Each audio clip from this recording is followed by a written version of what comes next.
Invitation to Murder by Rex Stout, read by Saul Rubinek. The neat little man resented it. He was hurt. "No, sir," he protested. "You are wrong. It is not what you called it, sordid familial flim-flam. It is perfectly legitimate for me to inquire into anything affecting the disposal of the fortune my father made, is it not?" Weighing rather less than half as much as Nero Wolfe, he was lost in the red leather chair 3 steps from the end of Wolfe's desk. Comfortably filling his own outsized chair behind the desk, Wolfe was scowling at the would-be client, Mr. Herman Lewitt of New York and Paris. I, at my desk with notebook and pen, was neutral, because it was Friday, and I had a weekend date, and if Lewitt's job was urgent and we took it, goodbye weekend. Wolfe, as usual, when solicited, was torn. He hated to work, but he loved to eat and drink, and his domestic and professional establishment in the old brownstone house on West 35th Street, including the orchids and the plant rooms on the roof, had an awful appetite for dollars, and the only source of dollars was his income as a private detective. "Why is it legitimate?" demanded Wolfe. "I came to you," said Lewitt, "because this is a very delicate matter, and the combination you have here, you and Mr. Goodwin, may be able to handle it, so I'm prepared to suffer your rudeness. The inquiry is legitimate because it was my father who made the fortune, in mining, mostly copper mining. My mother died when I was a child, and I never learned how to behave myself. I have never learned, and I am now too old to. A few months ago I had 3 mistresses, one in Paris, one in Toulouse, and one in Rome, and one of them tried to poison me." I gave him an eye and decided to believe nothing he said. He just wasn't built for it. Lewitt was small all over. He was slim and short, his hands and feet were tiny, and his features were in scale with a pinched little mouth that had no room at all for lips. Also, he was old enough to have started to shrink some and show creases. Still, I would not have called him a squirt.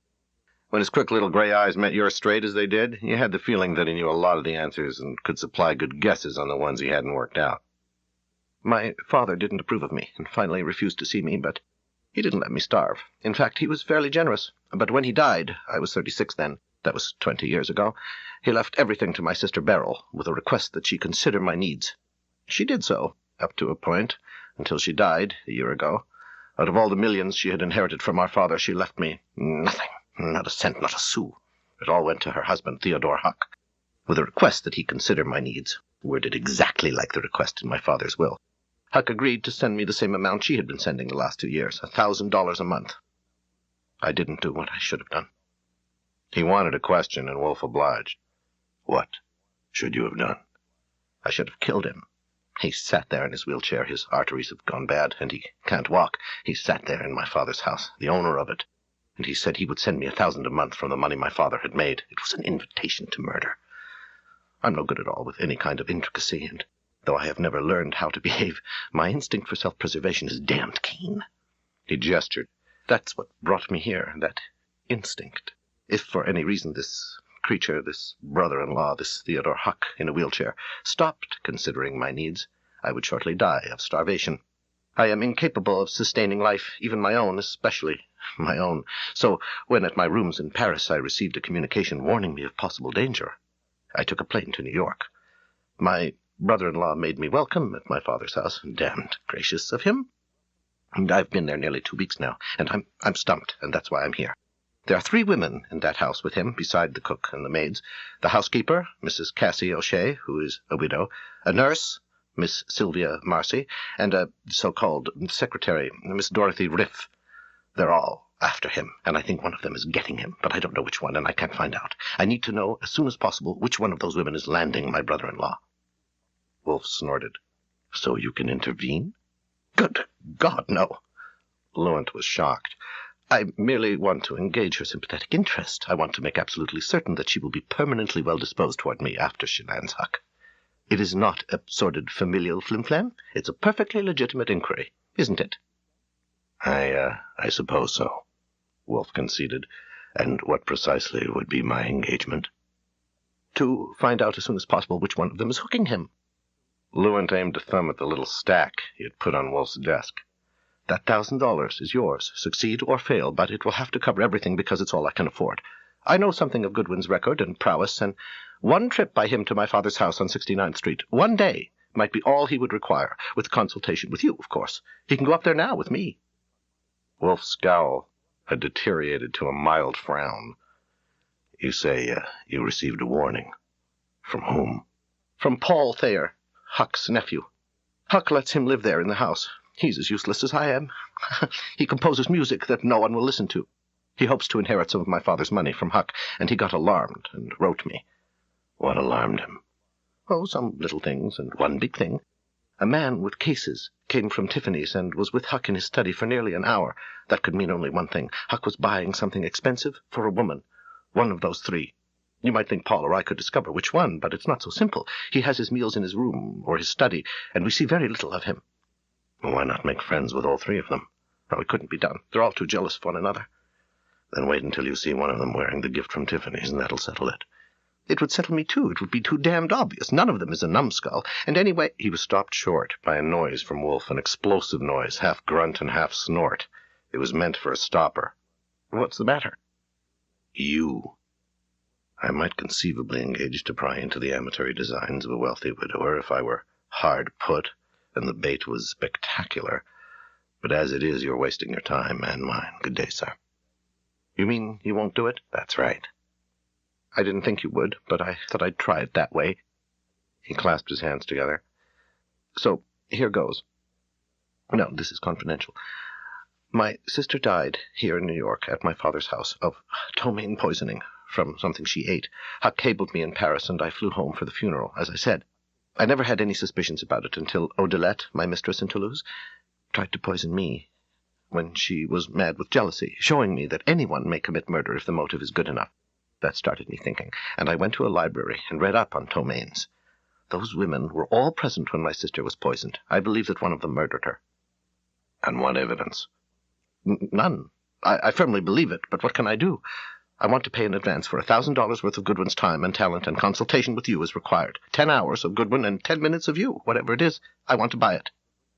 Abruptly, Wolfe rolled his chair back and rose. I have an important phone call to make, he told Lewitt, and I will leave you with Mr. Goodwin. Since, as you say, the work will be done by him, I won't be needed, even for the decision whether to take the job. He marched across the door to the hall and was gone, but not as I knew to make a phone call. Not wanting to refuse to take money, but not caring to shoulder the blame for spoiling my weekend for the sake of a measly grand, he was putting it up to me. And that left me stuck. If I shooed Lewitt out, it would be months before I could again open my trap to ride Wolfe for turning down jobs. Okay, I told him, but first I think our approach to Huck will stand some discussion. Do you agree? He did, and I sat, and we discussed. Lewitt's father's house on 69th Street between 5th and Madison had apparently not had its face washed since little Herman had been born there back in the 19th century, but inside there had unquestionably been changes. For one thing, the self-service elevator was so modern and so large that I guessed it had been installed since the present owner had been condemned to a wheelchair on account of his bum arteries. It was after 2 o'clock when we arrived and were let in by a female Viking who could have carried Herman around in her apron. Lewitt led the way to the elevator. We left it 1 flight up and turned right down the hall. I was surprised at the thickness of the rugs in a mansion whose master did all his moving in a wheelchair. The surprise left when we entered a large, high-ceilinged room at the end of the house, and I saw the wheelchair. He could have parked it in a trailer camp and lived in it if it had had a roof. The seat was roomy enough for Nero Wolfe. At the sides were shelves, trays, and compartments. A fluorescent light was attached to the frame at Huck's left, shining on a magazine Huck was reading. Lewitt said, "This is Mr. Goodwin, as I phoned you," and turned and went.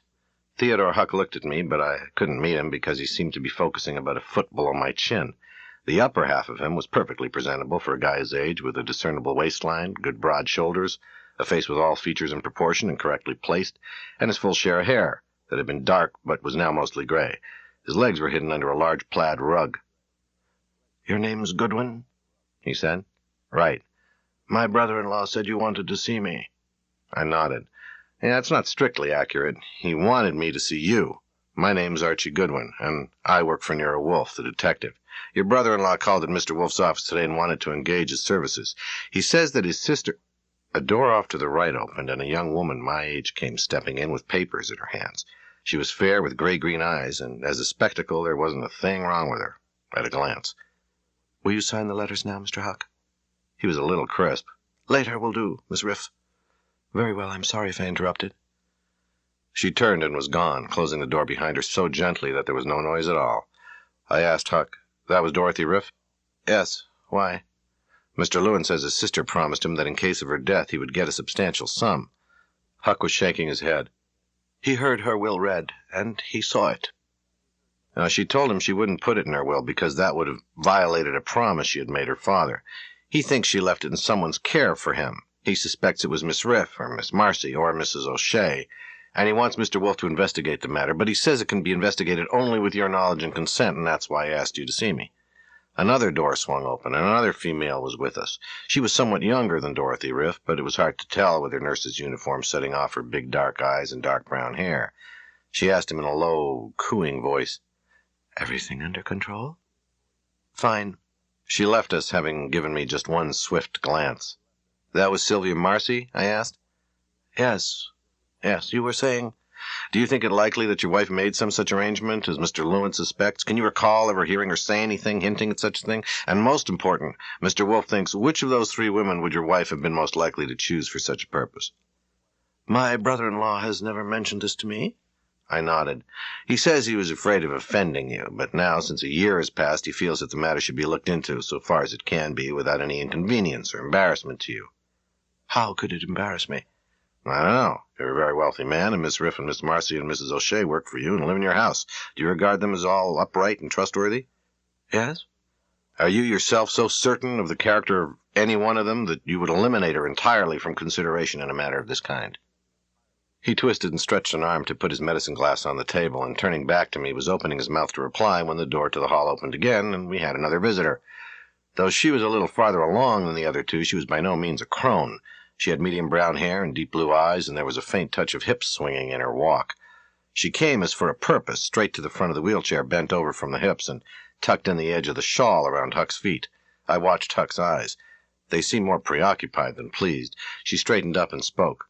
"All right, sir?" "Yes, thank you, Mrs. O'Shea." "Any orders?" "No, nothing." From the rear, the hip swing was more perceptible than from the front. As I viewed it, I reflected that they had certainly wasted no time in giving a stranger a once-over. All 3 had galloped in before I had been with Huck more than 15 minutes. If they were too jealous for a mutual intelligence pact, it must have been radar. When the door was shut again, Huck spoke. "Although I do not accuse my brother-in-law of fabrication, I strongly suspect that he grossly misunderstood something my wife said to him.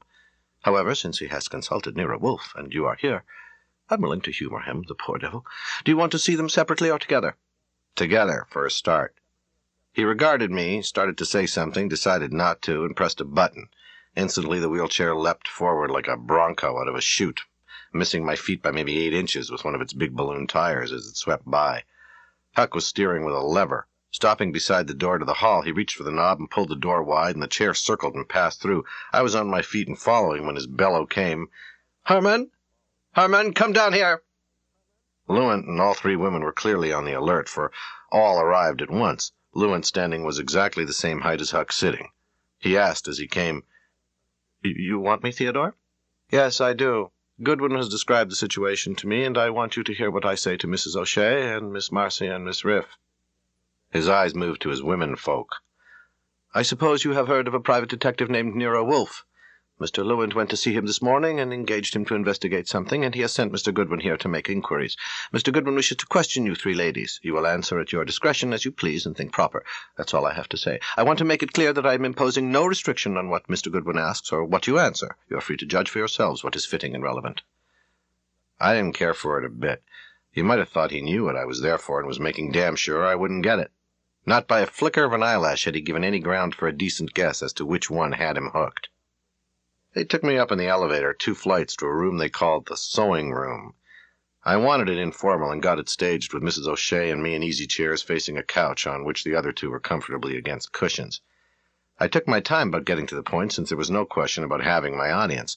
I told of Lewitt's coming to Wolfe's office. I touched upon his childhood and young manhood, with no mother, not making it actually maudlin. I admitted he had been irresponsible. I told of his having been left out of his father's will. Miss Riff's gray-green eyes and Miss Marcy's dark ones and Mrs. O'Shea's deep blue ones, all concentrated on me, were pleasantly stimulating and made me rather eloquent, but not fancy. I told of the promise Lewitt's sister had made him a year before her death, which was, of course, pure invention, of his conviction that she had kept it, and his suspicion that a substantial sum in cash or securities had been entrusted by her to someone to be given to him. I added that he thought it possible that the trustee was one of the women there present, and would they mind answering a few questions. Mrs. O'Shea stated that Lewitt was a frightful little shrimp. Miss Marcy said it was utterly ridiculous. Miss Riff, with her nose turned up, asked, "Why, a few questions." "You can ask us one. Did Mrs. Huck give any of us anything to give to her brother? And we say no, and that settles it." "Yeah, it does for you," I conceded.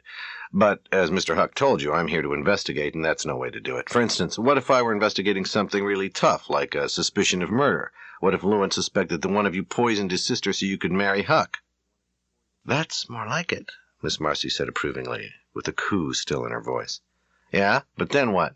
I ask if you did it, and you say no, and that settles it? Hardly. I ask plenty about your relations with Mr. and Mrs. Huck and one another, about your movements, what you saw and heard, not only the day she died, but a week, a month, a year. You can answer or refuse to answer. You answer, I check you. You refuse, I check you double." "Ask me something," Miss Marcy offered. "To be suspected of murder," Miss Riff declared, "would at least be exciting, but a thing like this, and from Herman Lewitt—" She shivered elegantly. "No, really." "Okay." I was sociable. "But don't think I'm not going to grill you, because that's what I came for. First, though, I'd like to have your reaction to a little idea of my own. It seems to me that if Mrs. Huck wanted to leave something for her brother like that, the logical person for her to leave it with would have been her husband. Lewitt is sure she didn't, because he says Huck's an honest man and would have turned it over. You ladies know him better than I do. What kind of man is he? You think he might do that?" No reply. I insisted. "What do you think, Mrs. O'Shea?" She shook her head. "That's no kind of question to ask." "We work for Mr. Huck, you know," Sylvia Marcy cooed. "He's a very fine man," Dorothy Riff declared. I stuck with them for an hour. I've had chores that were far more disagreeable, but none less fruitful. There were assorted indications that there was no love lost among them, and various hints that Huck was not regarded solely as a source of wages by any of them. But to pick one for Lewitt at the end of the hour, I would have had to use eeny, meeny, miny, mo.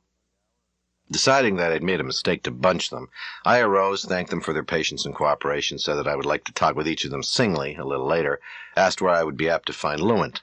Acting upon their advice, I went to his room on the floor below us, 2 flights up from the ground and 1 up from Huck's study. To my knock, Lewitt opened the door of his room and invited me in. For the first 4 paces, his room was only a narrow hall, as rooms frequently are in big old houses where bathrooms have been added later, but then it widened to a spacious chamber.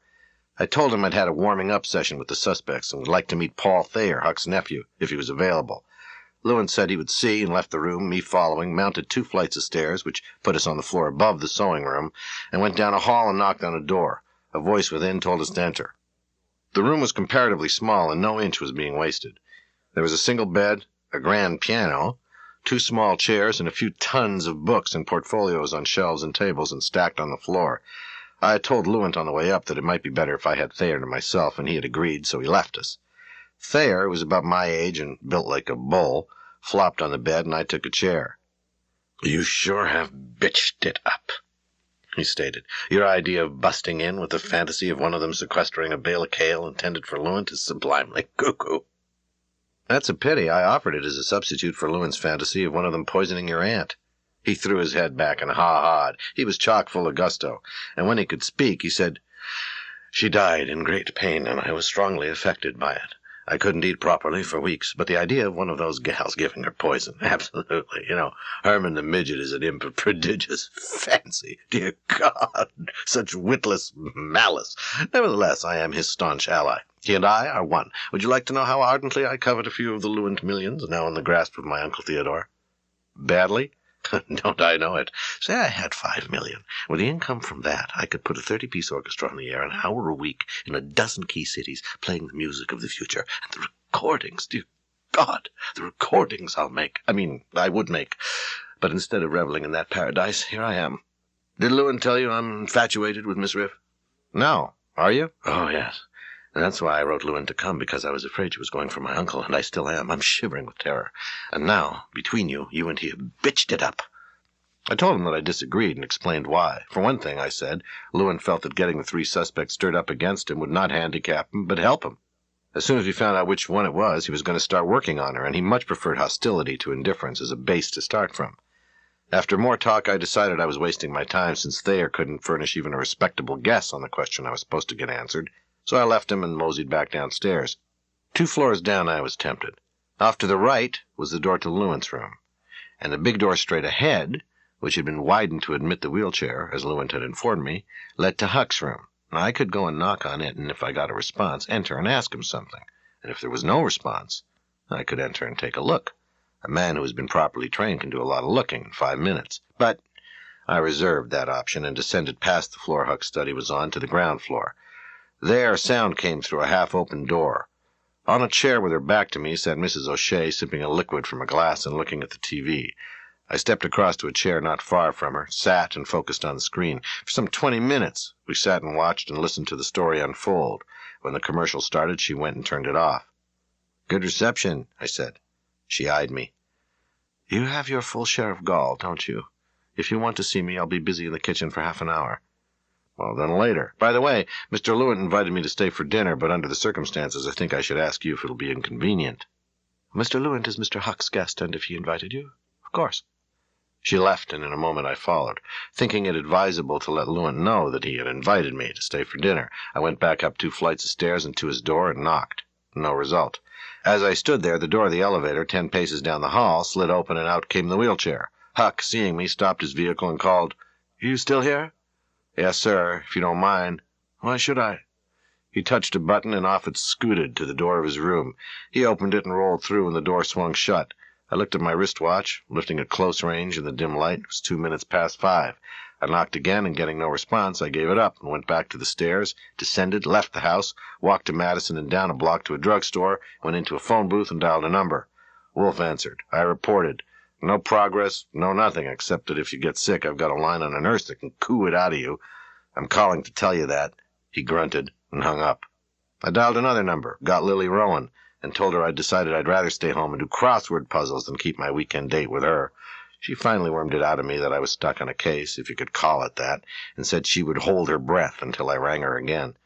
Back at the house, after being admitted by the Viking Queen, I began to wonder where the hell the client had got to, probably sound asleep, and I resented it. On the 3rd floor, I knocked good and loud on his door, waited 5 seconds, turned the knob, and entered. I darn near walked on him. He was lying just inside, barely clear of the swing of the door, flat on his back, with one leg bent a little and the other one straight. I closed the door and squatted. His head was at a queer angle. I slipped my fingertips under it, and at the base of the skull, or rather where there should have been a base, there was no resistance to pressure at all. The smashed edge of the skull was halfway up, but I couldn't feel any break in the skin, and there was no blood on my fingers. I stood up and stepped to where the little hall ended and the room properly began, and sent my eyes around slowly and thoroughly. Then I went and knelt by Lewin's head with my knees spread, gripped his shoulders, and raised his torso till it was erect. There was nothing under him. I moved to the door, held my ear to the crack for 10 seconds, heard nothing, opened it, slipped through and pulled it shut, headed for the stairs, descended to the ground floor. No one appearing, I let myself out and hurried to the drugstore on Madison Avenue. When Wolf answered his phone, I asked for a favor. 20 minutes ago, I reported no progress, but I was wrong. We can't possibly disappoint our client because he's dead, murdered. Mr. Lewitt is dead? Yeah. I described the cast of characters and the setting and covered movements and events up to the opening of the door of Lewitt's room, and at that point I got particular on the subject of the favor. The first 10 feet inside the door is not a room at all, merely a passage less than 4 feet wide. Beyond that is a room proper. The body's in that passage, diagonal, with the feet toward the door. When the door is open wide, its edges come within 10 inches of Lewitt's right foot. There's a runner the length of the passage, an oriental, not fastened down, and it's in place. The body's on it, of course. Everything's just as it was when I was there an hour earlier. Except Mr. Lewitt. Wolf's tone was dry and disgusted. Yeah, he was hit in the back of the head at the base of the skull with something heavy and hard enough to smash the whole bottom of the skull. The thing was comparatively smooth because the skin's not broken, only bruised, no blood. I'm not a laboratory, but on a bet there was only one blow and it came from beneath, traveling upward. The weapon is not in the passage, nor is it open to view in the room. Won't that stand some questions? It will indeed. No doubt the police will ask them. I won't like the remarks that will occur to Kramer and Stebbins if I phone the cops to say that Mr. Wolfe has had a client murdered while my back was turned, and will they please come and take over? Nor will you. I won't hear them. Is there an alternative? Yes, that's the favor I'm asking. I resent the assumption that it is perfectly okay to kill a client of yours practically in my presence. I want to ram that assumption down somebody's throat. I've already told Mrs. O'Shea that I'm staying for dinner, and I ask your permission to do so. One of those people is stretched good and tight, waiting for the body to be found, and if I'm half as good as I think I am, I'll see it, or hear it, or feel it. How sure are you that you're clear? Completely. For a hair of my head on a rug or a fingerprint, I was in there before. As for being seen, not a chance. And of course I can find the body any time I want to, if that seems to be called for. He grunted. You won't be home to dinner? I told him no and hung up and sat a while getting my mind arranged. Finally I left the booth, walked back to the house, rang the bell, and was admitted by the Viking Queen. She was as stolid as ever, so presumably there had been no discovery while I was out. As I started for the stairs down to the kitchen, intending to find Mrs. O'Shea, my name was called, and I turned to see Dorothy Riff coming through a door. I was looking for you. Let's go in here. She led the way into the room where I had watched the TV with Mrs. O'Shea, and through an arch into a larger room where a table toward one end was set with 6 places. Since Mrs. Huck died, we eat in here mostly. Sit down. We'll have cocktails later upstairs with Mr. Huck. We sat, not at the table. I was Mrs. Huck's secretary for 4 years, and when she died, Mr. Huck kept me. He depends on me a lot. I wish you'd tell me something. Practically anything, I assured her. Name it. Well, Mr. Huck feels sure that his brother-in-law is trying to blackmail him, and so do I. What do you think? Her gray-green eyes were at mine, intent, earnestly wanting to know what I thought. She couldn't possibly have been that free of guile, so I realized she was pretty good. I'm afraid you'll have to fill in some. Usually a man knows whether he's being blackmailed or not, without telling his good-looking secretary to ask a brainy detective what he thinks. She sighed. I wish I knew how to ask you to help me. Nothing could be simpler. Help you what? With Mr. Huck. Her eyes were holding mine. I said he depends on me, and he always has, but now I don't know.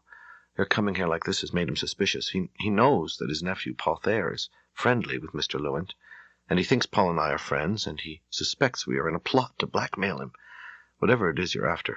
For Mr. Lewitt, I'm sure you wouldn't want to make me lose a good job by getting Mr. Huck suspicious of me, would you? I should say not. I was emphatic. I think we ought to clear it up. How about coming with me to ask Lewitt and see what he has to say? Now? Right now. No. No what? It wouldn't do any good. I can't. I can't talk with that man. A shiver ran over her. He gives me the creeps. No, I don't want you... She broke off, caught her lower lip with her teeth, and turned, and left the room. After a moment, I followed. She headed up the stairs, then along the hall toward the door to Huck's room. She didn't run, but she sure didn't loiter. And when she reached the door, she knocked, and without waiting for an invitation, opened, entered, and shut the door. I moved noiselessly on the thick carpet, got to the wide door, and put an ear to the crack, and heard a faint murmur of voices, much too low to catch any words. I stayed put, hoping for more decibels if they got agitated, and was still at the crack when a sound from above warned me. I was standing at the elevator door and had pressed the button by the time feet and shapely calves had come into sight on the stairs. It was Sylvia Marcy. At the foot, instead of turning toward the next flight down, she turned my way and approached, with the intention, as I thought, of switching on the coup. But I was wrong. She kept her eyes straight at my face as she advanced, and even swiveled her head to prolong it until she was nearly even with me. But she kept right on going and uttered no sound. She went to the door to Huck's room, knocked, and entered without waiting. By then the elevator had stopped at my level, and I pulled the door open, stepped in, and pushed the button marked B. Down in the basement I found the kitchen and walked in. It was big and clean, smelled good. An inmate I had not seen before, a plump little woman with extra chins, was at a table peeling mushrooms, and Mrs. O'Shea was across from her, sorting slips of paper. I spoke as I approached. I should have told you, Mrs. O'Shea, I doubt if Mr. Lewitt will show up for dinner. I think he feels that under the circumstances it would be better if he were not there. Very well. You were going to talk with me? Yeah, I got sidetracked, I said, as I parked half of my fundament on the edge of the table. Frankly, Mr. Goodwin, I speak with you at all only because Mr. Huck asked us to.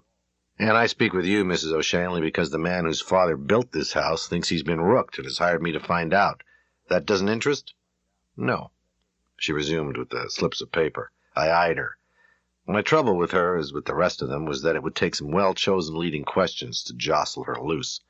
And all the best questions were out of bounds as long as Lewitt was supposed to be still breathing.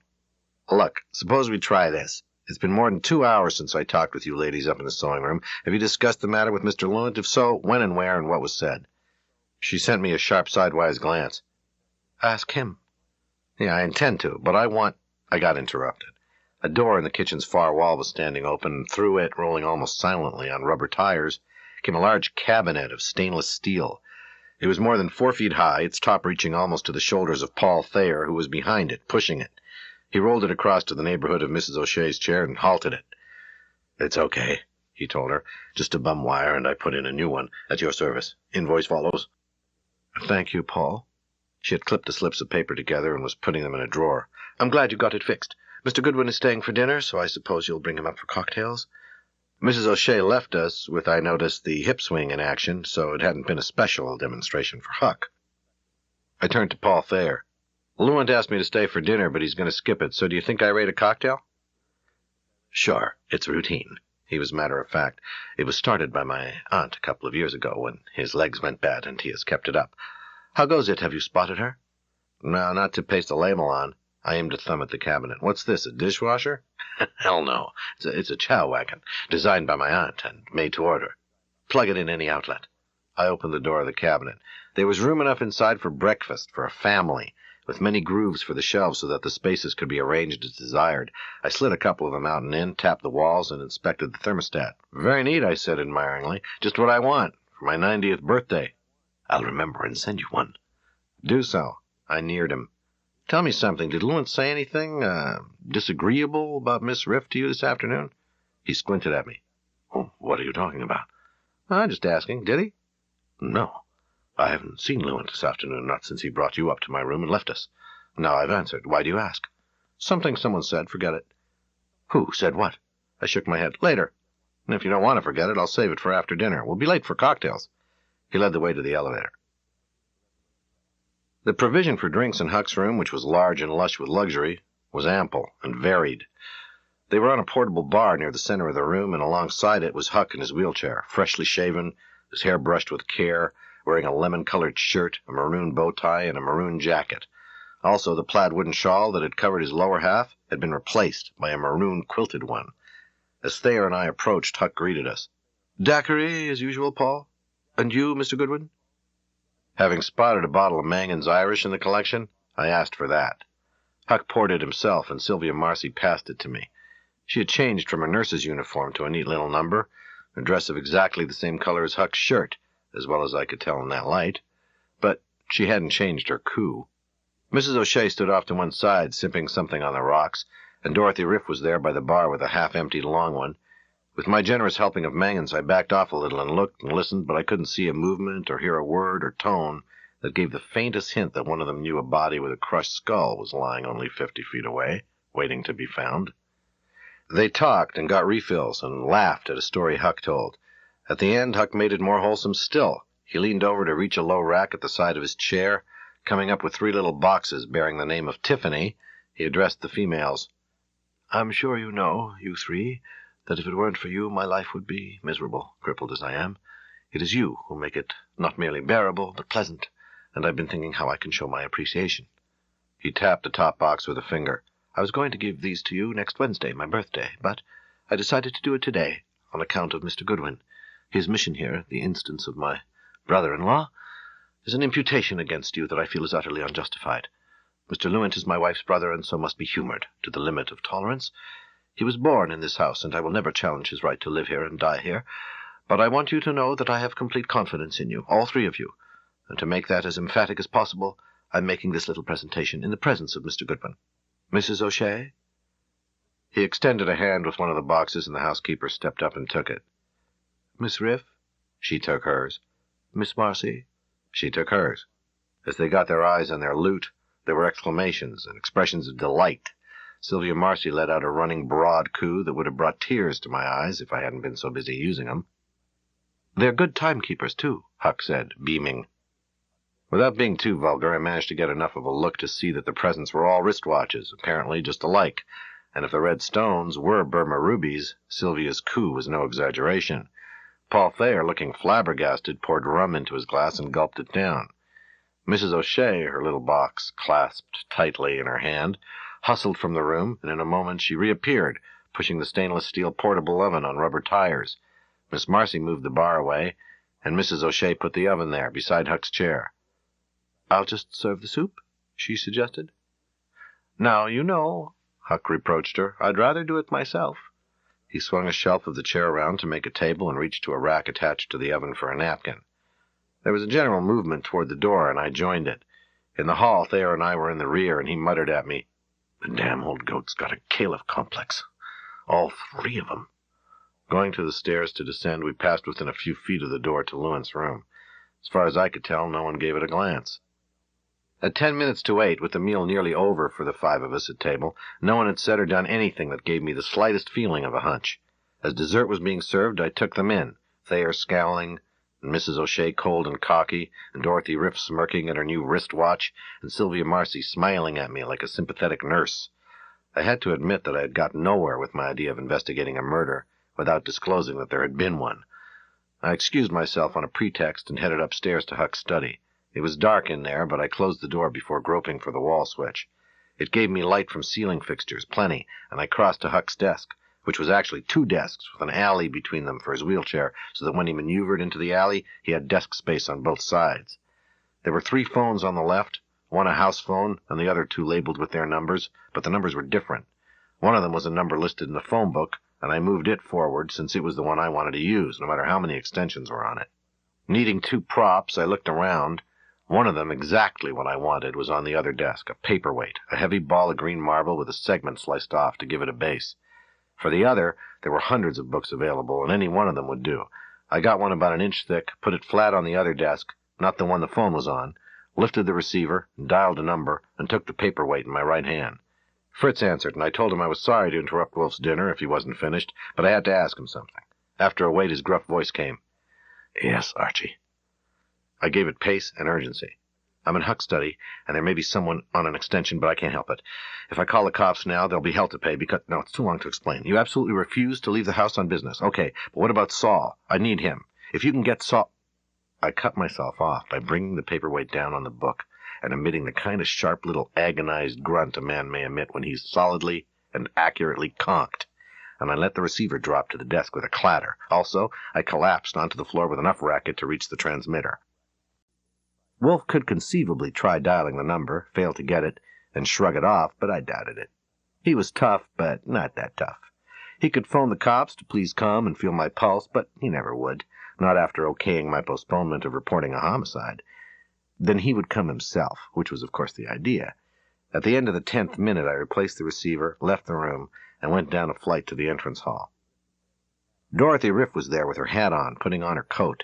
If I'd been 30 seconds later, I would have been minus a member of the cast. She shot me a glance but offered no converse. I asked her, courteously, "You're not leaving us?" "Yes." She was brusque. "Any objection?" "Yes." "Oh, you have?" I nodded. "I've decided that you folks are too genteel for me. I'm the type that sticks thumbs in people's eyes, and this is the wrong setting for it. I phoned Mr. Wolf to tell him that, and he agrees, and he's on his way up here. He'll particularly want to speak with you, since it was you who suggested that his client is a blackmailer, so if you don't mind waiting." "Nero Wolf coming here?" "Yes." "What for?" I waved a hand. "To detect." "I don't believe it. Anyway, I can go if I please." "Sure you can, if you think Huck would like that." She opened her mouth, shut it again, turned, and made for the stairs and flew up. As she did so, Paul Thayer emerged from a door on the right, from the room where the TV was, followed by Mrs. O'Shea and Sylvia Marcy. Thayer demanded, "What's all the powwow? Where's Miss Riff?" I said I had told her that Wolf was on his way to join us, and she'd gone up to tell Huck. The news did not visibly impress Mrs. O'Shea, but Sylvia cooed something appreciatively, and Thayer backed off, lowering his chin and gazing at me from under his heavy brows. A buzzer sounded, and I went and opened the door, and Wolf stepped in. He gave me a piercing glance, swept his eyes around to take in the others, and muttered, "Well?" "Miss Marcy? Mrs. O'Shea? Mr. Thayer? This is Mr. Wolf." He inclined his head a quarter of an inch. "How do you do?" Again to me, louder and plainer. "Well?" "There's an elevator," I told him, "which makes it simple. We'll all take it. You and I get off on the next floor and go to the study, and I explain the situation. The others go to Mr. Huck's room on the floor above and tell him we'll be up shortly, if that's how you'd like to handle it. If otherwise, you send me up with a message. Perfectly simple. Your coat and hat?" He let me take them. Putting them on a chair and making for the elevator, with them following, I heard Sylvia cooing something at him, but didn't catch it. One flight up, Wolf and I got out, and I led the way down the hall to the study, opened the door, and stood aside for him. When I turned from closing the door, he was facing me. "Well?" he growled. "Yes, sir. May I show you?" I crossed to the desks and got between them. "I used this phone." I touched it. "I put a book here." I tapped the spot. "After dialing the number, I took this in my right hand." I picked up the paperweight. "At an appropriate moment, I hit the book with it, grunted, let the receiver fall to the table, and dropped on the floor." That was one of the 2 or 3 times, possibly 4, that I have seen him speechless. He didn't even glare. He looked around, saw no chair that appealed to him, went to a couch against a wall, sat, and buttressed himself by spreading his arms and putting his palms flat on the couch. I forewent salad, cheese, and coffee, and came at once. Yes, sir, I fully appreciated. I could shut up. You regard my rule not to leave my house on a business errand as one of the stubborn poses of a calculated eccentricity. It is no such luxury. It is merely a necessity for a tolerable existence. Without such a rule, a private detective is the slave of all the exigencies of his neighbors, and in New York there are 10 million of them. Are you too headstrong to understand me? No, but I could shut up. He had relaxed enough to tighten his lips and glare. He shook his head. No, talk. I moved a chair and planted it in front of him, knowing that he disliked tilting his head to look up at people. When I sat, I was close enough to keep my voice down almost to a whisper. I'd like to tell you what has happened in the last 3 hours. It'll take 7 minutes. He grunted, not sympathetically. After all, I submitted, no bones are broken except Lewitt's skull. You can tell me what to do and say, and go back home and have your salad and cheese and coffee. After you're safely outside, I'll go up to our client's room to ask him something, and I'll be horrified to find him dead, and will rush to notify the household and call the police. As for the $1,000 he paid you, surely he would admit that you have earned it by coming up here to tell me how to manage things, so that his death will cause us as little inconvenience as possible. He eyed me. It was precisely the kind of situation that would normally have called for an outraged roar in the privacy of his office, but here he had to hold it. Poppycock, he muttered bitterly. You know quite well what you have done and are doing, and so do I. The police, and especially Mr. Kramer, would never believe that you would dare to trick me into coming here for anything less than murder. And they know that without a trick, I wouldn't come at all. So I'll have to discuss murder with these people. Is there a decent chair in Mr. Huck's room? Yeah, one that'll do, but don't expect to like it. I won't. He stood up. Very well. Let's go. The chair problem in Huck's room required a little handling. After Wolfe had been introduced to Huck and Dorothy Riff, and Huck assented, without enthusiasm, to Wolfe's desire to discuss the affairs of his client, Herman Lewitt, there remained the fact that Paul Thayer was occupying the only chair that could take Wolfe without squeezing, and Thayer, who was still sulking, paid no attention to my polite hint. When I asked him to move, and even said please, he gave me a dirty look as he complied.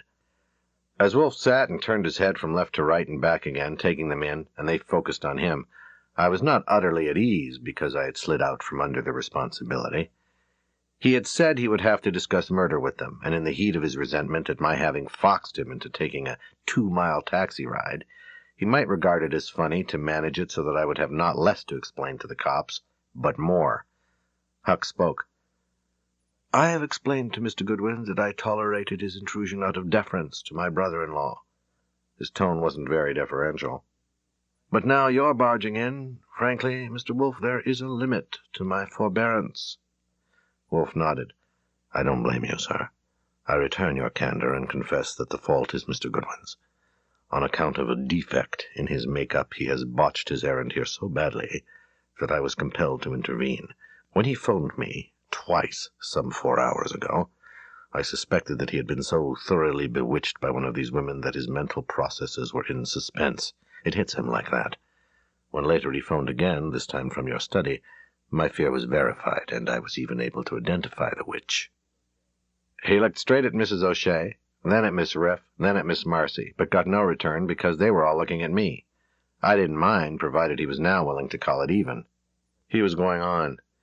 Plainly there was no other alternative, so I came to supersede him. And now that I am here, I refuse to employ the puerile stratagem that Mr. Lewitt and Mr. Goodwin were determined to try. They should have known that their pretended concern about a large sum left secretly by Mr. Lewitt's sister with one of you to be passed to him at her death. They should have known. None of you would take it seriously. He looked at Huck. You, sir, even assumed that it was merely a blackmailing device, didn't you? I thought it possible. Huck, being a millionaire, was giving no ground for a suit for slander. You say it was a stratagem? Yes. Wolfe flipped a hand. Let's dismiss it. Slithering around looking for cracks is not to my taste. I'd much rather be forthright and tell you straight that I came here to discuss murder." There were noises, but not explosive. Paul Thayer's head jerked up. My reaction was absolutely unfavorable. Since he had blurted it out, a call to the police was in order right now, and exactly where would I be? "Murder?" Huck was disbelieving his ears. "Did you say murder?" "Yes, sir, I did. There's no point in going on with the rigmarole started by Mr. Goodwin. I much prefer the directness and vigor of Mr. Lewitt's original suggestion. When he called at my office this morning to hire me, he suggested that Mr. Goodwin should come here and tell you that he, Lewitt, suspected that one of these three women had murdered his sister, poisoned her, and that he had engaged me to investigate. I now propose this time the noises could be called explosions, especially the one contributed by Mrs. O'Shea. She bounced out of her chair and started for the door, and when Wolf sharply demanded where she was going and she didn't stop, I dived across and headed her off. White-faced, she ordered me, "Get out of my way, the dirty little rat." I held the pass. Wolf's voice came, "If you're going for Mr. Lewitt, madam, I beg you to consider. He came to me and paid me money because he lacked the spunk to tackle this himself. You can drag him in here, and the three of you can screech and scratch, but what good will it do? I'm willing to try to work this out, but not in pandemonium." She turned and took a step. "You should all realize," Wolf told them, "what the situation is. You may think that this notion of Mr. Lewitt's is preposterous, that he is in effect deranged, but that doesn't dispose of it, or him. If he clings to it and speaks of it, it can become extremely ugly for all of you. Suing him for slander might settle him, but it wouldn't settle the stench. From the fact that he chose me to investigate for him, and from his paying me in advance what was for him a substantial sum, I assume that he has high regard for my sagacity, judgment, and integrity. If I am convinced that his suspicions are baseless and unmerited, I think I can persuade him to abandon them. And it may be that you can convince me here and now. Do you want to try?" Paul Thayer threw his head back and haw-hawed. It didn't go over as well as it had when he and I were together in his room. They all looked at him, not admiringly, and when he subsided, they transferred the looks to Theodore Huck. He was regarding Wolf thoughtfully. "I am wondering if it would help for me to have a talk with my brother-in-law." "No, it wouldn't," Sylvia Marcy said so positively that everyone glanced at her in surprise. Immediately she cooed, "I just mean that he's a case. He's definitely a case." Huck looked at Dorothy Riff. "What do you think?" She didn't hesitate. The gray-green eyes were alert and determined. "I would like to know what it would take to convince Mr. Wolf." She looked at him. "That depends," Wolf told her. "If, for instance, the source of the poison that killed Mrs. Huck has been satisfactorily established, and if none of you is connected with it in any way, I would be well on the road to conviction. According to Mr. Lewitt, it was ptomaine, and all of you were on the premises at the time. Is that correct?" "Yes." Paul Thayer protested. "Good God, you don't really mean it. You're actually going to ask us?" "I'll ask you, Mr. Thayer, since you are not suspected by Mr. Lewitt. Where did Mrs. Huck die? Here?" Thayer looked at Huck. "What about it, Uncle Theodore? Do you want me to play?" Huck nodded slowly. "I suppose so, yes." "Whatever you say." Thayer looked at Wolf. "My aunt died in this house, in her bed, just about a year ago." "Were you here?" "Yes." "Tell me about it. Just tell it, and I'll ask questions as required." "Well," Thayer cleared his throat, "it was my uncle's birthday, and there was a little celebration here in this room. We were all here, and a few other people, 4 or 5, old friends of my aunt and uncle. Do you want to know who they were?" "Later, perhaps. Now, just the event." "We had drinks and things, and afterwards a buffet dinner served in this room, plenty of wine. My aunt liked wine, and so does Uncle Theodore, and some of us were fairly high, including me. In fact, I got slightly objectionable, so my aunt said, and I left before the party broke up and went up to my room and made music. By the way, will you kindly tell me something? Why did one of these women poison my aunt? What for?" "Speaking for Mr. Lewitt, because she was on intimate terms with your uncle and wanted to marry him. Where there is room for a deed, there is always room for a motive. That can—" "You dare!" Mrs. O'Shea blazed. She was back in her chair. "No, madam, I don't. I am only trying to learn if there is any cause for daring. Go on, Mr. Thayer." Thayer shrugged.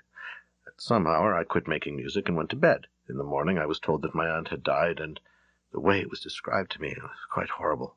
"Who described it?" Miss Marcy and Mrs. O'Shea some. Wolf's eyes moved. You saw it then, Miss Marcy? Yes, I did. She was not cooing. To say that one of us poisoned her, that's terrible. I agree. What did you see? I was sleeping on the floor above this, and so was Mrs. Huck. She came and got me up. She was in great pain, and didn't want to disturb her husband.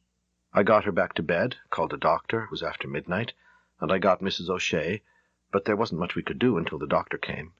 It was a question about telling Mr. Huck. He couldn't even go in the room where she was because the door was too narrow for his chair, but of course we had to tell him. She died about 8 o'clock. Wolf went back to Huck. Naturally, there was some inquiry, a death under those circumstances. Certainly. Huck was curt. Was there an autopsy? Yes, it was ptomaine. Was the source identified? Not by analysis. A spasm ran over Huck's face. He was having a little trouble with the controls. Before dinner there had been a large assortment of hors d'oeuvres, and among them was a kind of pickled artichoke, which my wife was very fond of. No one else had taken any of them, and apparently she had eaten them all, since there were none left.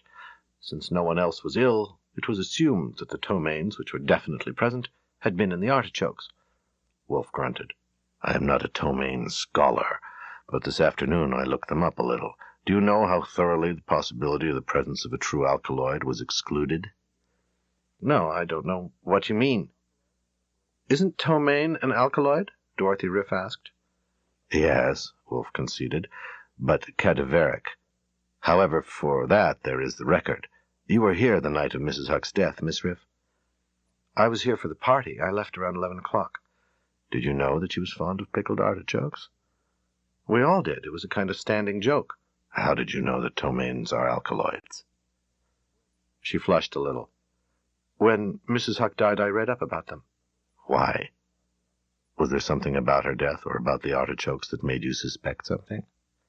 No, of course not. Wolf's head went right and left. Did any of you suspect that Mrs. Huck's death was not accidental? He got a unanimous negative with no abstentions, but he insisted, have any of you felt at any time that the possibility of foul play was insufficiently explored? Unanimous again. Mrs. O'Shea snapped, Why should we feel that if we didn't suspect anything? Wolf nodded. Why, indeed? He leaned back, cleared his throat, and looked judicious. I am impressed, naturally, by the total absence of any currents of mistrust among you. 3 women like you, young, smart, alive to opportunity, inevitably competitive in a household like this, are ideal soil for the seeds of suspicion, if there are any around. But evidently none have sprouted in you. That is more than indicative, it is almost conclusive, and I could not expect here in an hour or so to reach the haven of certainty. It would be unreasonable to challenge you to convince me utterly. The law itself assumes innocence until guilt is demonstrated, and that leaves us only with the question, how much is it worth to you to have me employ my talent and energy to persuade Mr. Lewitt that his suspicions are unfounded, and to keep him persuaded? Shall we say $100,000? They were unanimous again, this time with gasps. Miss Riff, quickest to find words, cried, I told you it was blackmail. Wolf showed them his palms. If you please.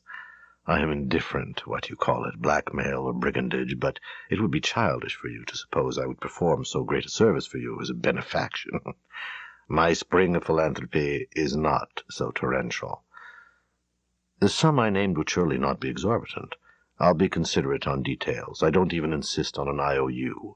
It will be sufficient if Mr. Huck will state, all of us hearing him, that he guarantees payment of the full amount to me within a month, with one provision, which I insist on, that no word of this arrangement ever reaches Mr. Lewitt. On that I must have explicit and firm assurance. I require the guarantee from Mr. Huck because I know he is good for it, and I know nothing of the financial status of any of the rest of you. And of course it is to his interest, as well as yours, that Mr. Lewitt should be persuaded that his suspicions are unfounded. He took them in. Well? It's blackmail, Miss Riff said firmly. Paul Thayer muttered, Lewitt picked a Lulu when he picked you. Miss Marcy and Miss O'Shea were silent. They were looking at Huck, obviously wanting a lead. Huck, his head cocked on one side, was frowning at Wolf, studying him, as if in doubt whether he had heard correctly. He spoke. What makes you think that you could manage my brother-in-law? Mainly, sir, my self-conceit. I undertake it, and I, too, am financially responsible. You guarantee to pay, and I guarantee to deliver. You guarantee to pay me $100,000 within 1 month, and I guarantee that Mr. Lewitt will not again accuse any person here present of serious misconduct prior to this moment. And if he does so, I forfeit the entire amount paid me. Is there a time limit to your guarantee? No. Then I accept it. I guarantee to pay you $100,000 within 1 month. Is that satisfactory? Perfectly. Now, the provision. It is understood by all of you that no word of this arrangement is ever to get to Mr. Lewitt. To indicate your agreement, please raise your hands. Mrs. O'Shea's hand went up first, then Miss Marcy's, then Miss Riff's. Wolfe asked, Mr. Huck. I thought it unnecessary. Certainly, I agree. Mr. Thayer. With all eyes on him, Paul Thayer looked highly uncomfortable. He glanced at his uncle. Ah, nuts, he said, and raised both hands as high as they would go. Then that's settled. Wolfe made a face. Now I must go to work, and I must have your help. First I'll speak with Mr. Lewitt privately, but it may be that after a preliminary I'll want to bring him in here for a brief colloquy. So you will please remain here a while. Not long, I think. He got to his feet. Archie, you said Mr. Lewitt is in his room on this floor? I was a little tardy answering and moving because I was trying to see all their faces at once as they heard that we were going for Lewitt. But Wolfe repeated my name, and I was up and with him, detouring around him to get to the door and open it. I led the way to Lewitt's room, opened that door too, and entering, flipped the wall switch for light, and then stepped over Lewitt's legs to get out of the way for Wolfe to come in. He did so and shut the door and stood looking down at his client.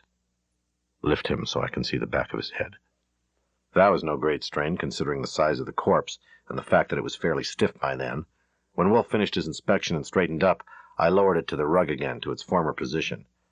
As you know, it is regarded as undesirable to leave a corpse unguarded, especially when violence is indicated. I'll stay here. You will go and tell them what we have found, instructing them to remain together in Mr. Huck's room, and then call the police. Yes, sir. Call for Mr. Huck's rooms or go down to the study? Either, as you choose. When the cops go into details with me, does my memory fail me anywhere besides my one trip to this room? No, everything else as it was. Including the way I got up here? Yes, confound it, go. I went. It had been 20 minutes to 10 when Wolfe and I had left the gathering in Huck's room to go and have a talk with our client. It was 12:15, more than 2.5 hours later, that we were in Huck's room again with a gathering, same cast of characters with a few additions. Meanwhile, some 24 highly trained city employees, including a deputy police commissioner and 2 assistant district attorneys, had put on an expert performance in the house that Herman Lewitt's father had built and that Herman had, after all, managed to die in. I witnessed very little of the performance, since for most of the 155 minutes I was up in the sewing room answering questions and explaining previous answers. In one way, at least, it was too damn expert to suit me, because at a couple of points I wouldn't have minded a chance to exchange a few words with Wolfe, but I wasn't allowed to. We were expertly kept apart, and I had no sight or sound of him between 9:45, when I left him guarding the corpse, and 12:15, when Sergeant Pearlie Stebbins, who has called me Archie 8 times over the years in fits of absent-mindedness, came up to the sewing room for me and escorted me down to Huck's room. It was the same cast of characters, but they were visibly the worse for wear. Huck himself, in his chair, still in the maroon tie and jacket, looked so pooped that I was surprised the official brass wasn't showing more consideration for a guy in his bracket, whose bum legs gave him such a good excuse. It seemed likely that Paul Thayer had shown some temperament, which required a little handling, since his tie was crooked and his hair mussed and a dick was standing at his elbow. On the whole, the 3 women were apparently taking a little better than the men, but they were by no means jaunty. Mrs. O'Shea sat stiff, her cold blue eyes directed at Inspector Kramer, who was seated near Wolfe. She didn't bother to glance at Pearlie and me as we entered. And damned if Miss Riff and Miss Marcy weren't holding hands. They were side by side on a couch, sharing it with Assistant D.A. Mandelbaum and Deputy Police Commissioner Boyle. I had to hand it to Wolfe. He had the big chair he'd had before, and this time I hadn't been there to nab it for him. And he didn't look fagged. As I came into range and caught his eye, I thought, uh-oh, here we go. I knew that look well. He was about to make some fur fly, or thought he was. He snapped at me. Archie. Yes, sir. Sit down. I've told Mr. Kramer I want to go home, and as an inducement have offered some comments on this affair, insisting on your presence. You have, of course, answered all questions and given all the information you have. Yes, sir. So have I. Move your chair. It obstructs my view of Mr. Thayer. That's better. Mr. Kramer, I could have done this much earlier, indeed immediately after your arrival, but you were not then ready to listen. And besides, there was the possibility that your men would uncover something that would weaken or even negate my assumptions. I don't know that they haven't, so I need to ask a few questions. Inspector Kramer's round, red face was not sympathetic. You didn't say you had questions. You said you had comments. You practically said you know who killed Lewitt. I do, unless you know better. That's all my questions are for. Are you ready to charge anyone? No. Have you found a weapon that satisfies you? No. Have you any evidence that would contradict an assumption that Lewitt was killed elsewhere, and his body was transported to his room and dumped there? No. Have you evidence pointing to any other place in this house as the spot where he was killed? No. Have you, for any reason, evidential or speculative, excluded any of these people from suspicion? No. Boyle cut in from the couch. How long do you intend to let this go on, Inspector? You could have stopped it before it started, Wolfe said dryly. But here's a comment. It is close to unbelievable that Lewitt was killed where he was found. From such a blow he died instantly, and surely it was not struck in that narrow passage, particularly since it was moving upward at the moment of impact, with no sign of any struggle, with no displacement of the rug even. I can't believe that such a blow could be struck. Skip it, Kramer growled. Neither can we. You think he was killed elsewhere? Yeah. But you don't know where? No. Mandelbaum exploded. What do you think this is, Wolfe? 20 questions? Wolfe ignored him. My second comment. If he was killed elsewhere, why was the body moved? Because the murderer didn't want it found where it was. How was it moved? That's the real question.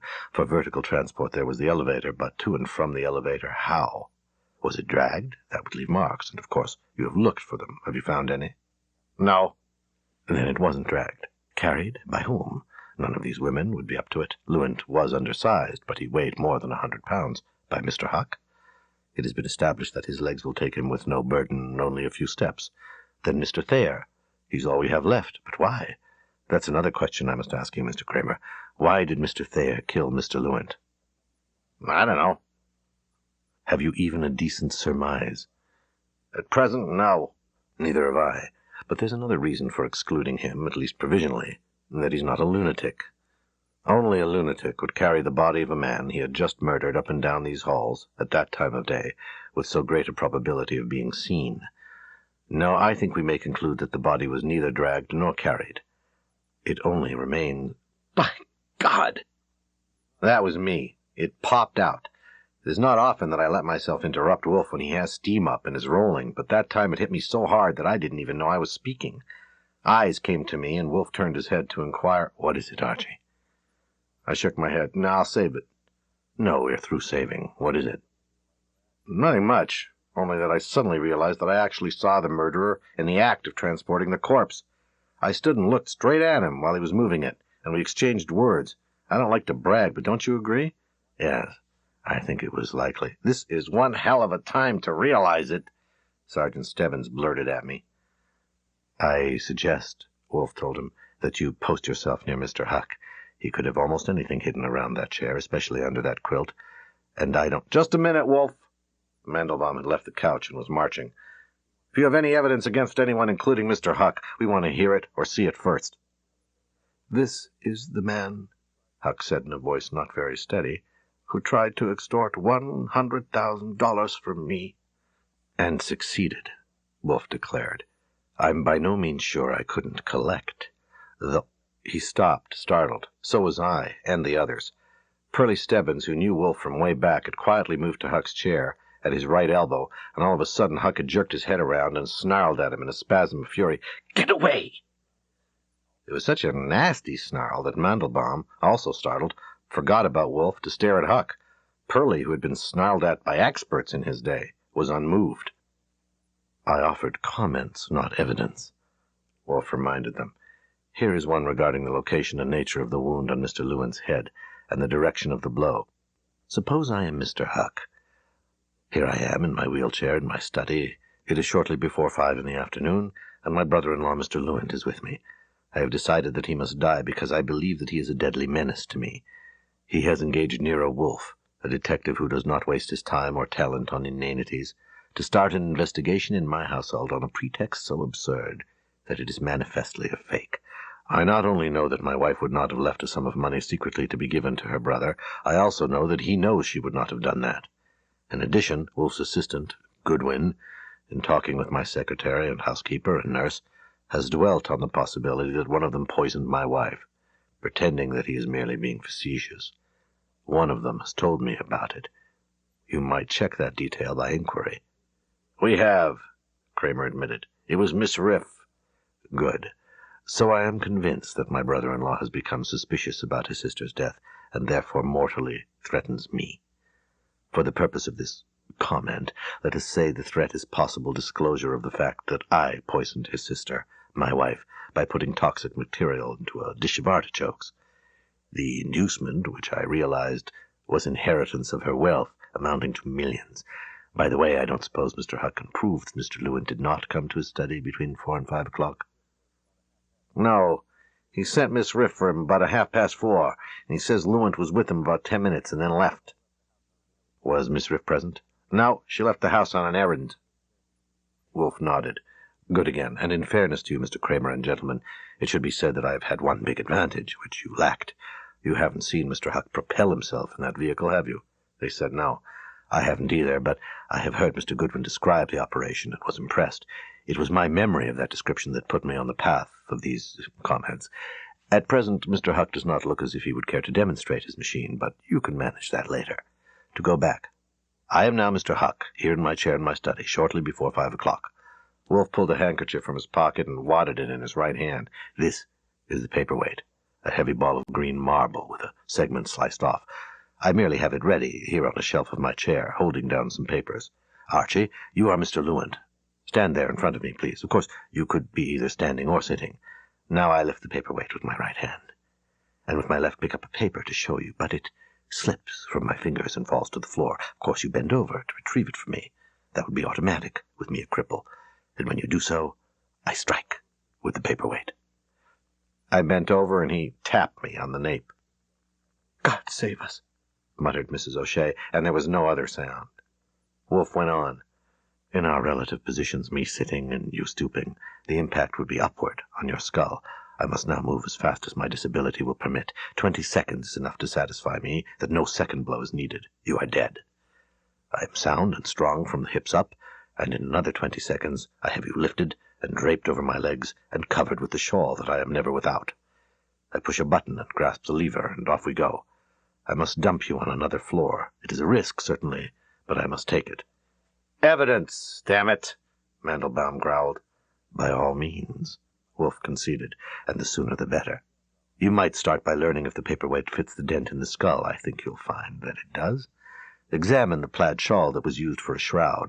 You may find hairs of Lewitt's head. You had already concluded that the murder was not committed in Lewitt's room. I challenge you to explain how the body was transported, if not on Mr. Huck's chair.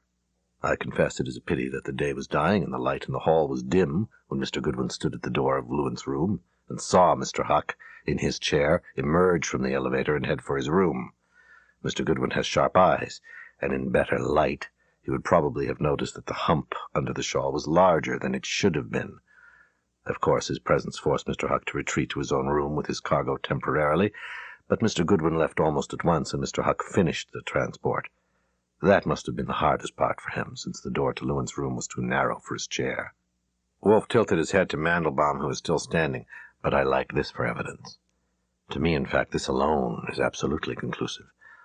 You've questioned all of us at length, and you know what was said in this room immediately prior to the discovery of the body. You know that in the presence of 5 witnesses I extorted from Mr. Huck a promise to pay me a large sum of money. For what? For my reciprocal promise that Mr. Lewitt would not again pester any of them with accusations. It is inconceivable that Mr. Huck could be such an ass as to agree to any such bargain if he had thought Lewitt was still alive. Word of it from Mr. Thayer, if no one else, was sure to reach Lewitt, and he, thinking I had betrayed him by taking a bribe from the enemy, would have had his suspicions redoubled instead of stilled. Wolf shook his head. No, unquestionably Huck knew then that Lewitt was dead. That certainly struck me the moment I saw the corpse. Not only that, by agreeing to my preposterous proposal, Huck was confessing to his guilt. He thought I was blackmailing him, and momentarily at least, he thought he had to submit. I had tackled him before witnesses, and he would have to get me alone to find out how much I knew and how I might be dealt with. But for the terror of his guilt, he would have scorned me as a wilting. And when I had made my proposal and demand, he would have sent for his brother-in-law and denounced me to him instead. But you know what he did. And look at him now. Kramer rose to his feet, shot a glance to his right to make sure Sergeant Stebbins was standing by, and moved to plant himself in front of Wolf. Yeah, look at him now. And look at you. You and your helpful comments. That bargain you offered him. You say it's inconceivable that he could have been such an ass as to agree to it if he had thought Lewitt was still alive? Okay. What about you? It's also inconceivable that you could have been such an ass as to offer it if you had thought Lewitt was still alive. God knows I could call you plenty of things, but not an ass. That stunt Goodwin pulled to get you up here, don't try to tell me he would have pulled it, or that you would have come if you hadn't both known Lewitt had been murdered. I want to comment on that. Phooey, Wolf said mildly. Don't you think you have enough on your hands without... He stopped to watch a performance, and this time it went to show how women's minds work. Mrs. O'Shea was on her feet and moving, slowly, as if in a trance, toward her employer, with tears streaming from her eyes and down her cheeks and her arms crossed on her chest. She stopped 3 steps short of him. This is from heaven, she said in so low a voice that she could barely be heard. The terror in my heart, oh God, so long.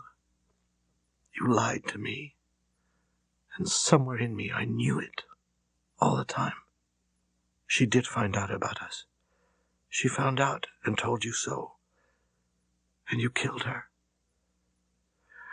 Thank heaven, oh, thank heaven. Inspector Kramer was there and had her elbow. Another woman's mind was working, too. Sylvia Marcy left the couch, walked across through the group to the wheelchair, and placed an object on Theodore Huck's lap, on top of the maroon quilt. It was after she'd moved away and started for the door that I saw what the object was. A wristwatch with a ring of red stones, maybe rubies. I can't report on the fate of the other 2 gifts whose presentation had been precipitated by my presence. Months have passed, and only last week a jury convicted Theodore Huck of first-degree murder, but as far as I know, Mrs. O'Shea and Miss Riff still have their watches. Hi, this is Saul Rubinek.